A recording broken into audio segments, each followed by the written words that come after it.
como de costumbre. Encantada. Gracias. Muchísimas gracias. Que tenga excelente día. Bien, y seguimos Gracias. acá. Ahora, José Blandón Figueroa, ex alcalde del Distrito Capital, está con nosotros. ¿Y por qué lo hemos invitado?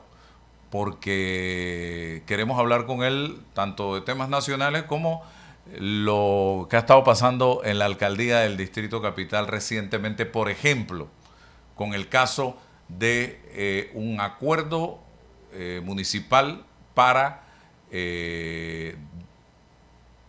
acabar con los bien cuidados, con multas de 300 a 1.000 dólares, y si no las pagan, simple y sencillamente días de trabajo comunitario. Y vimos imágenes en las redes sociales donde el propio señor alcalde agarraba a estos señores con policías municipales, los tiraban contra la pared, los revisaban como si estuvieran cometiendo un delito. Luego vimos a el señor alcalde salir molesto diciendo que los jueces de paz no estaban haciendo su trabajo, que estos señores robaban celular, extorsionaban, reventaban carros, y que los jueces de paz no estaban cumpliendo con detenerlos y que a todos los pusieron en la calle. ¿Qué nos puede decir usted de esto, señor Blandón? Muy buenos días, Álvaro. Me dio un gusto escuchar a la profesora Noemí Castillo. Fue mi profesora en la UMA, en la maestría, y luego trabajó conmigo cuando fui presidente de la Comisión de Educación de la Asamblea. Una gran profesional. Mira, en el tema que mencionas de los bien cuidados, hacer un poquito de historia rápidamente. En mi periodo como alcalde, empezamos un proyecto piloto para sacar a los bien cuidados del casco antiguo, primero dándoles la oportunidad de capacitarse y conseguir un trabajo. Nosotros incluso hicimos como una bolsa de trabajo a algunas empresas ahí mismo en el casco antiguo, otros dentro de la alcaldía, que entraron como 8, algunos en el MOP, porque cuando hicimos el censo de los bien cuidados en el casco antiguo, habían varios que venían de tener experiencia en el sector construcción, y pusimos una fecha en marzo de 2016 o 17, no recuerdo el año exactamente, en donde pusimos que a partir de esa fecha tenían que salir del casco.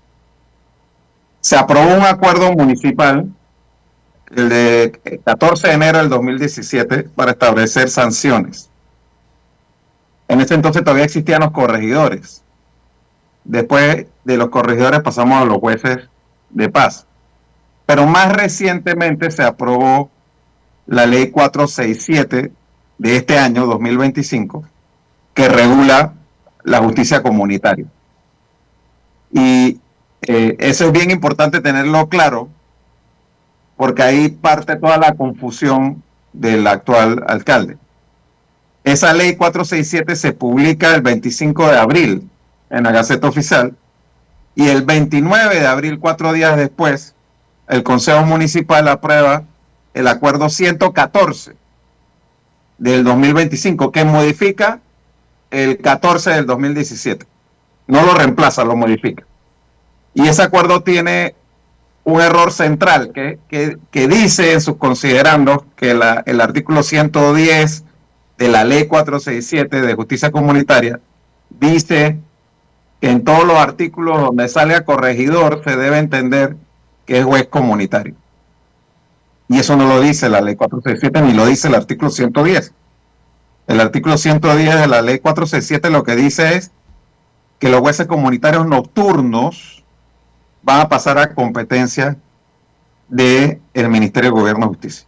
No dice lo que dice el acuerdo que aprobó el alcalde. Yo no sé dónde sacaron esa redacción. Y a consecuencia de eso hay una confusión de la alcaldía con respecto a quién tiene la competencia para sancionar a los bien cuidados.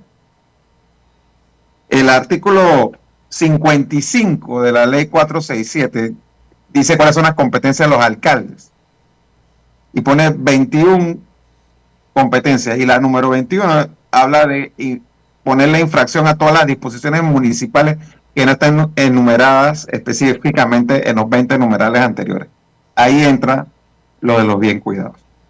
Y el que tenía que sancionar, en este caso, era el propio alcalde, o como lo permite el artículo 56 de la misma ley, en todos los distritos donde hay más de 9 corregimientos, como es el caso del Distrito de Panamá, nombrar lo que se conoce como funcionarios de cumplimiento. Los jueces comunitarios en la ley 467 ya no tienen la competencia de meter infracciones en caso de violación a disposiciones municipales. Por eso cuando ellos llevan esos bien cuidados a estos jueces comunitarios, ellos dicen, yo no puedo sancionar, yo no tengo competencia para eso, y lo sueltan.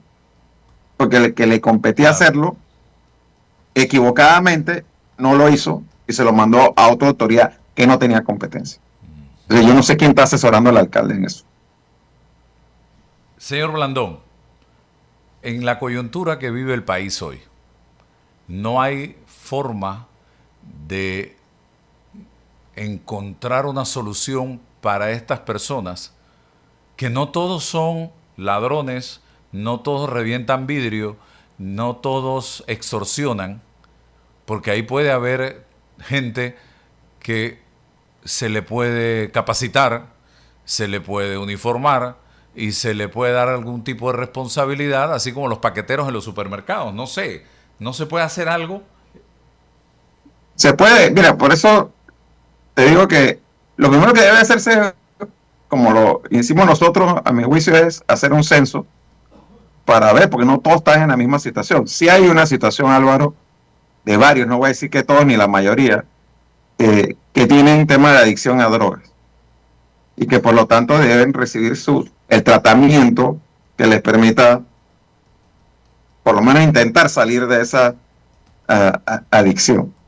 Pero también hay una situación, sobre todo después del 2020 con la pandemia, de mucha gente que quedó sin trabajo y en la desesperación, pues tú buscas cómo llevar el pan a tu casa, inclusive en esa actividad.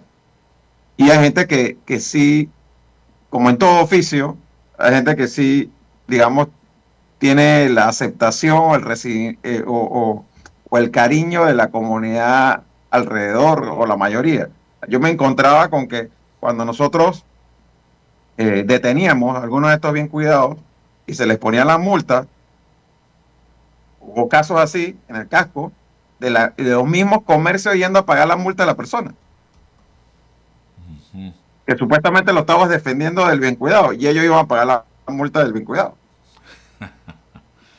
Entonces, ¿usted cree que sí hay formas de reorientar a esta gente y hacerlos útiles? En algunos casos sí, Álvaro, no voy a decir que en todo. Ya te digo, yo nombré a 8 en la alcaldía, 6 dejaron de ir a trabajar. Solo se quedaron 2 al final. No tienen disciplina de trabajo, porque obviamente estar en la calle sentado acomodando carros, decidiendo a dónde estacionas un carro, guardando eso, y si cada persona quiere regalarte $1, si tú estacionas 30 carros son $30 al día, eso no hay salario que te lo vaya a pagar sin una educación formal. Así que eso es muy complicado. Y otro punto que yo veo aquí, licenciada Ana Matilde y señor Blandón, tenemos que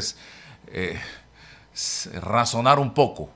Una persona que está cuidando carro en la calle y le vas a poner $1,000 de multa. Sí, no, eso no tiene ningún sentido. Eso es básicamente ya condenarlo a una pena privativa de libertad, ¿no? Porque exacto, por lo preso una vez. Multa.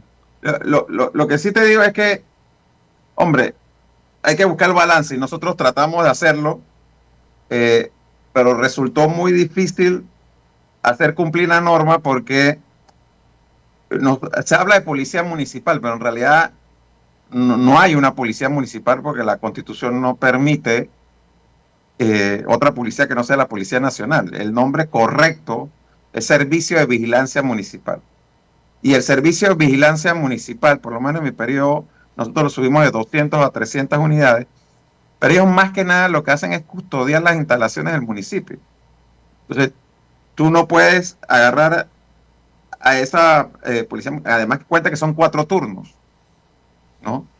3 de 8 horas y el otro que está libre en ese día. Entonces, realmente tú tenías 60 personas, 70 personas trabajando en un día dado.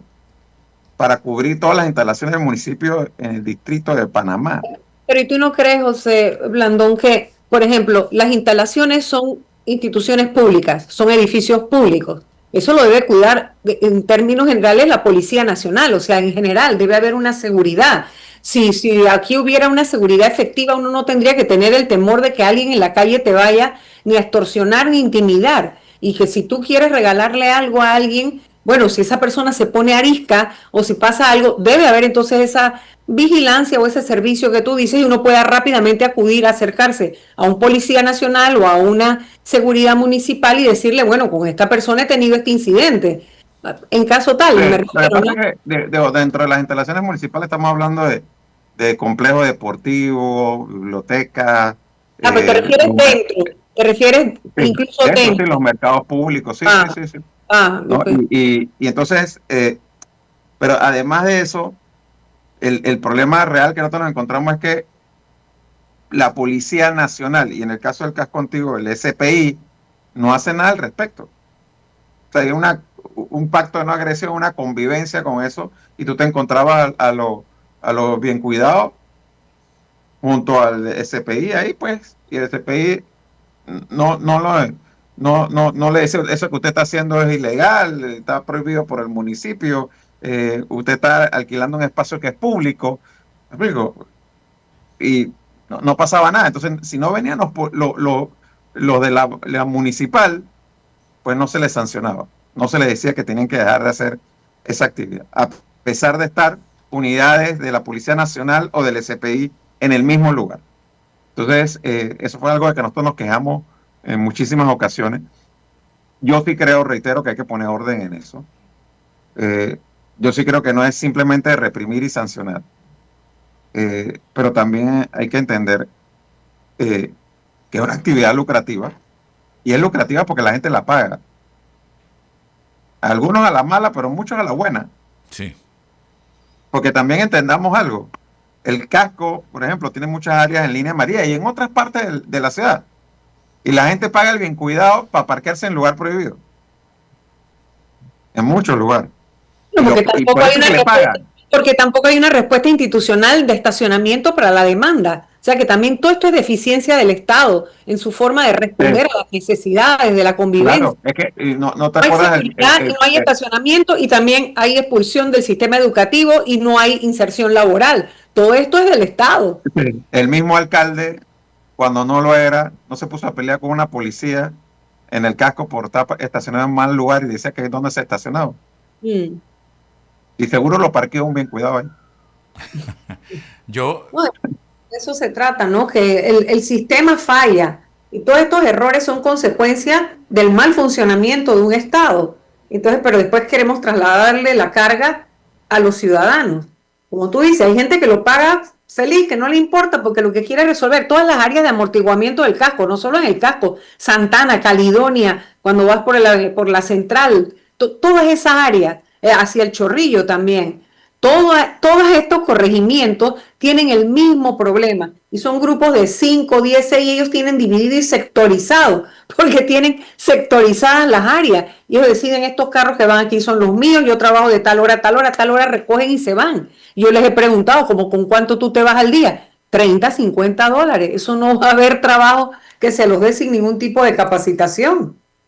hacen algunos es Ese es el muro con el que nos chocamos nosotros en su momento, a pesar de, reitero, que primero se nos reunimos con ellos, entendimos los casos personales de cada uno, tratamos de encontrarle asistencia médica al que la necesitaba, capacitar a algunos que ya tenían experiencia, no es que no tenían experiencia laboral, sobre todo, como dije, en tema de construcción, se les trató de ofrecer una alternativa y después pues la parte disuasoria de la multa, que no era tan elevada, pero sin embargo, pues, Y yo estoy de si no acuerdo con estábamos ahí permanentemente, porque también lo otro era que te llevabas a uno y caía otro nuevo, y decía, bueno, hay una oportunidad, hay una vacante de yo hacer el mismo trabajo. Otra que hacen es que te exigen el pago por adelantado y cuando sales del evento, en casos de conciertos, obras de teatro y demás, brillan por su ausencia, no están por ningún lado. Entonces uno se pregunta, ¿y quién estaba cuidando el carro? Esa también la están haciendo. Además, yo no sé, José Blandón, si tú conoces este caso, pero incluso hay negociados con la aquiescencia en el área de San Felipe. Yo una vez encontré que había un muchacho que él es el que acomoda, pero él tiene que compartir con un tipo del SPI, pero claro, no se atreven a denunciarlo. Y yo le decía, pero dame el nombre, pero esto no puede ser. O sea, el que permite que pase y acomode por los lados de la Cancillería, eso por allá, eso es de un SPI, que le deja a un par de pelados que ellos acomoden, pero de lo que ellos recogen le tiene que dar la mitad. Y cuando la gente va para el Teatro Nacional o va para algún espectáculo o evento, en una boda o algo por el área del casco, como está en la desesperación por estacionarse, entonces pagan lo que sea. ¿Me explico? Y estamos hablando a veces hasta de $5. No, de verdad que eso ahí hay que meterle en la cabeza, hay que meterse de lleno. Porque Por como eso, dice, un censo es importante. ¿Por qué? Porque yo pienso que la alcaldía podría tener un bolsón de ofertas de personas bien verificadas, registradas, dónde viven y demás, de los distintos oficios que ellos puedan desempeñar. Si hay albañil, si hay plomero, si hay, etcétera. Y tú vas a hacer algo por el área o tienes un trabajo, bueno, tú vas a la alcaldía y dices, oye, necesito rápidamente un plomero. Es que estoy aquí en una construcción y me está pasando, a ver en la lista quién tú tienes, fulano de tal. Me explico, que sean personas verificadas, que le tengan, vean los antecedentes y demás. O sea, hay alternativas. sí, ahí, Ana Matilde, yo creo que tú mencionaste un tema que es bien importante, que yo no lo quise decir expresamente, pero lo insinué, ¿no? Que es que te encontrabas con lo bien cuidado al lado de un SPI y este era como que no era con él. Y es que muchas veces hay un contubernio. ¿Me explico? Y nosotros, otra de las cosas que vimos es que el SPI, por lo menos en la época que yo era alcalde, no sé si todavía es así, era el encargado del casco antiguo, porque ahí estaba la presencia. Ahí no entraba ni la policía, podía realmente hacer cosas porque el SPI era esa su área, su competencia. Y cuando nosotros empezamos el programa de videovigilancia, íbamos a poner cámaras en el área del casco antiguo, entre otras cosas para poder controlar mejor el tema de los bien cuidados. Y íbamos a poner cámaras en la cinta costera, donde teníamos reportes de tráfico de drogas en la cinta costera, a través del mercado de marisco y por donde está el que dicen el parque del Cohete o el de Mayín. Y ¿quién se opuso a que pusiéramos cámaras? El SPI. Y yo siempre voy a estar con la duda de que es que no querían ser fiscalizados. Pero por supuesto, por supuesto. Porque explícame cómo es posible que en la cinta costera tú estacionas un carro y te lo vandalizan y está ni siquiera a 10 metros de donde está la gente, la estación del SPI o la gente del SPI. Oiga, Uno no está diciendo que ellos son los que vandalizan los carros, pero sí que se hacen de la vista gorda de muchas cosas. Es señor, ineficiente su señor Blandón, hablando del país, ¿qué nos hace falta para recuperar el diálogo, el escucharnos, el entendernos, no sé, el mirarnos a los ojos, el decirnos las cosas con respeto, abiertamente? ¿Qué nos hace falta? Porque siento que esto se ha perdido. Voluntad, siempre es un tema de voluntad, Álvaro y Ana Matilde. Y fíjate, desde la posición extrema de o deroga la ley o no me siento a hablar, hasta la otra posición extrema de no vamos a revisar nada en esa ley. Hay que buscar el punto medio. El punto medio es poder sentarse a revisar la ley y ver si hay que modificar algo, modificarlo. Y de hecho, aunque el gobierno no lo quiere reconocer expresamente así, en el diálogo con los bananeros se llegó a un acuerdo de modificación de la ley 462. Porque el sindicato sí le demostró a los ministros que fueron allá que la ley 462 había modificado o derogado artículos de la ley 45 que es específica de la actividad bananera. Y ellos incluso lo habían advertido en las consultas que se hicieron en la asamblea antes de la aprobación de la ley. Y presentaron modificaciones que no fueron atendidas ni por el Ejecutivo ni por la Asamblea. Entonces, ¿qué pasa? Que el Ejecutivo no lo quiere aceptar, porque si ellos presentan a la Asamblea un proyecto de ley reformando la 462, aunque sea solo para reformar 4 artículos que son los que afectan a los bananeros, ya la Asamblea toma competencia, por decirlo así, para discutir toda la ley. Y pierde valor el argumento de que ellos no van a revisar nada. Porque si revisa algo, ¿por qué no puede revisar lo otro? Entonces, por eso que ellos se han encasillado en que lo que van a presentar es una reforma a la ley 45 de los bananeros. Pero es una reforma para derogar tácitamente lo que está en el 462, sin decir que lo están derogando.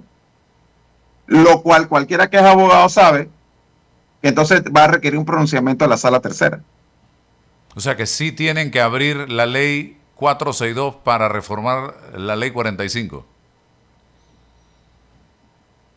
Es lo que deberían hacer, pero no lo quieren hacer en la terquedad de no aceptar que están haciéndole cambios a la 462. Es que no hay manera de corregir lo que se hizo contra la ley 45, que es especial, sin tocar la 462, porque la 462 fue la que impactó la ley 45, porque la 45 modificó la 51 del 2005. Así es. Entonces, ahora lo que ellos le están diciendo es, vamos a reformar la 45 y va a ser un cambio posterior y en una ley especial que va a primar sobre una ley general. Pero eso